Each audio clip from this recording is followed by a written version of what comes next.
The pork roast on the table shimmered with honey glaze, steam rising in lazy wisps. My father's carving knife went through the meat with practiced mechanical strokes. Around the table, everyone spoke with full mouths, food half chewed. My sister Ruby laughed at something my cousin Byron said, a sharp sound that bounced off the kitchen tiles. The city lights blinked outside the fogged window, cool blue and hot yellow, promising freedom somewhere far from this cramped room in Western Sydney. Mum passed the potatoes to Pop, careful not to meet my eyes. I'd been waiting for this all day with tight shoulders and bitten nails, rehearsing the words in silence as the train rumbled me home from the conservatorium, violin case wedged between my knees. All afternoon my stomach twisted, taunt with hunger and dread. I should have let it go, but I couldn't. Every year the same ugly tension, the rolling of eyes at my hobby. This year I was determined. I waited until the gravy boat finished its circuit, my pulse in my throat, conversation lulled, the TV hummed behind us, some footy highlights in the background. "Dad," I said, voice steadier than I felt, "I got offered a scholarship. In Salzburg for the summer program." Forks clinked, Pop stared, half deaf and half out of the world. Mum's eyes flicked up surprise and then something like fear. Dad's knife paused in the roast. Byron snorted openly. Ruby tried and failed to suppress a grin. "You're going to Austria," Ruby said, eyebrows arching in disbelief. "For music, you." There it was, my heartbeat fluttered. "Yes, it's a masterclass, the Mozarteum, I have to go." "It's for music," Dad said, cutting in, his voice too loud in the room. "Mate, that's a pipe dream. Nobody makes money in that. You really want to spend all that time on fiddle playing?" I hated that word. Fiddle playing, like I was some busker on Pitt Street. It strung, a flicker of humiliation as familiar as my own name. I tried to keep calm. "It's violin, Dad, classical violin, and it's a scholarship. They want me there." Ruby scoffed. "So you get to be a starving artist in Europe instead of Sydney. What's the difference? When are you going to get a proper job?" Pop looked up as if hearing for the first time, "When's he gonna marry?" No time for pipes and whistles if he wants kids. He laughed at his own joke, proud and gentle. Byron smirked. "Mate, serious question, can you even pay rent playing music? Do you know what a mortgage is?" My cheeks flushed hot, prickling. This wasn't new. Every school report card, every contest, every minor show at the town hall, the same quiet sneer. Music was for hobbyists. Real people worked construction or IT or took a TAFE course and got on with things. Mum reached for my hand, soft. "It's a big step, love. What if you come back empty-handed?" I almost choked out a reply. "If I come back, I'll be better anyway. When you see me perform, you'll understand." Silence. Dad cleared his throat, already moving on. Ruby turned the conversation to her new boyfriend. The moment evaporated. I felt invisible. After dinner, I grabbed my bag and slipped outside, the taste of burnt honey in my mouth. The city felt close and endless, a million lights and not one shining for me tonight.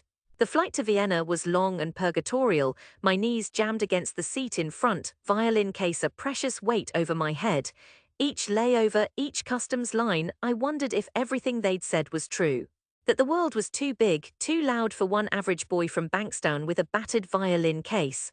Salzburg was nothing like home, mountain air sharp with cold, rivers looping glass-like under ancient bridges. The Mozarteum was a palace, high ceilings, marble corridors. My first day I sat wedged between a Russian prodigy and a Chinese girl whose hands barely seemed to touch the strings. Their music soared, mine felt small. I practiced until my fingertips throbbed. Every mistake echoed in those gilded halls. On weekends I watched the tourists, their laughter somehow cruel, happy in this storybook city. At night I played scales until my roommate yelled, "Enough, Nick, the rest of us need sleep too." Every week I'd ring home, Mum would answer cheerful but tired. "Send pictures," she'd say, but her words shadowed by worry. "Be careful. Don't spend too much, eat proper food." Dad never took the phone. Ruby was out. I heard Byron's voice once in the background, telling some story about a mate who tried busking in Bondi and got fined. Auditions loomed, crowded and ungenerous. Some days my hands shook as I played. The judges barely looked up, another aspiring soloist, another hopeful. I would retreat to my room, play the same passage until it was perfect. Then play it again and again because perfection always slipped through my fingers. Every rejection strung, a polite email after weeks of waiting, a nod to keep improving, never an invitation. Fall came, my scholarship ended. Before leaving, a professor offered me a battered seat with a small Viennese chamber group. Nothing glamorous, barely paid, still playing in city halls, real concert halls, was a thrill that pulsed through me like caffeine. All I could afford was cheap bread and apples. I lined up in soup kitchens on bad weeks. Some nights I wondered if Ruby was right, if every hope was just a foreign city closing its doors. Still, I played. I told myself humiliation was fuel. When I played for a whispering audience and they stilled, when one old man wept quietly after Brahms, I learned to value small victories. The years blurred.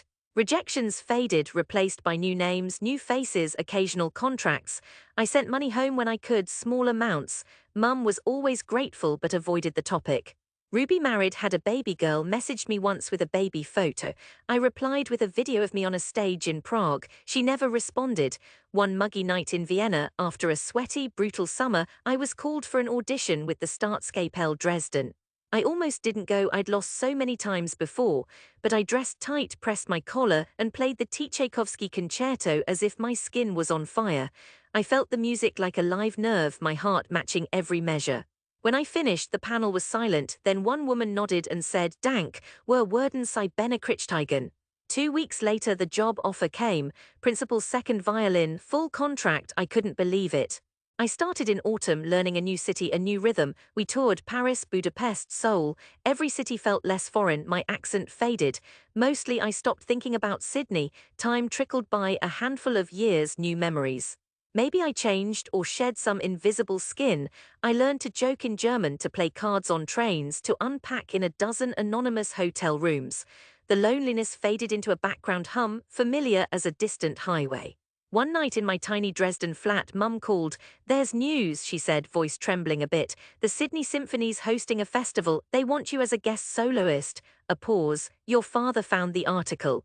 Everyone's well surprised. I agreed, my mouth suddenly dry. I could see the opera house before the cab even stopped, white sails glinting sharp over the harbour, sunlight skipping off the blue water in 1,000 flashes.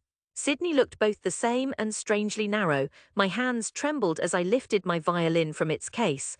The salt air had its own rhythm, gulls fighting above the quay, ferries cutting wakes in the water. Inside was noise. Stagehands shouting, the orchestra tuning.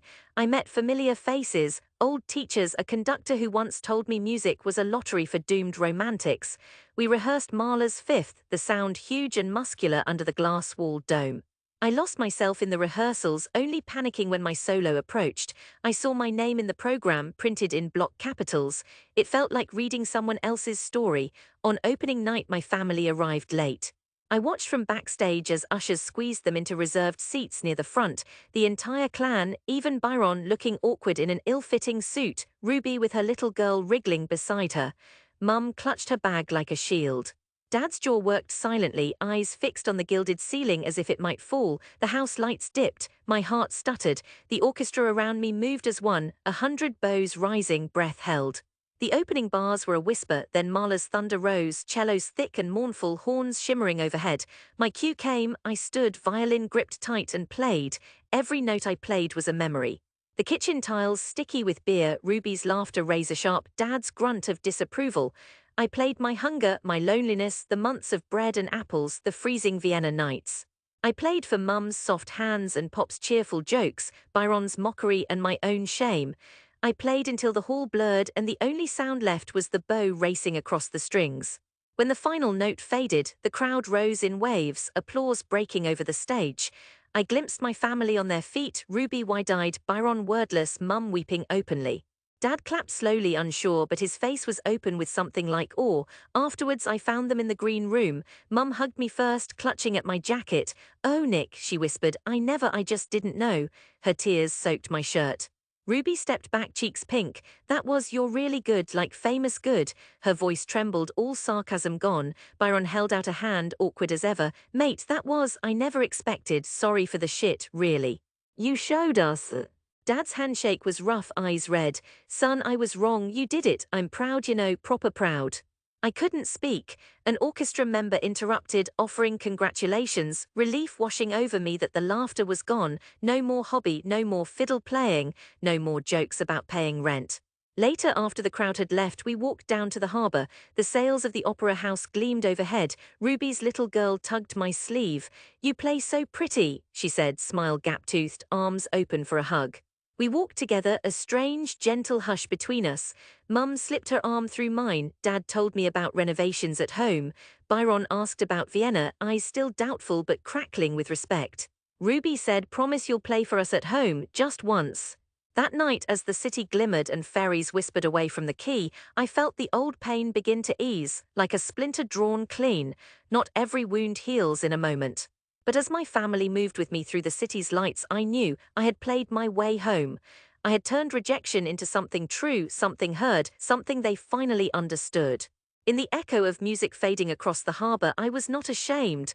Not anymore, never again.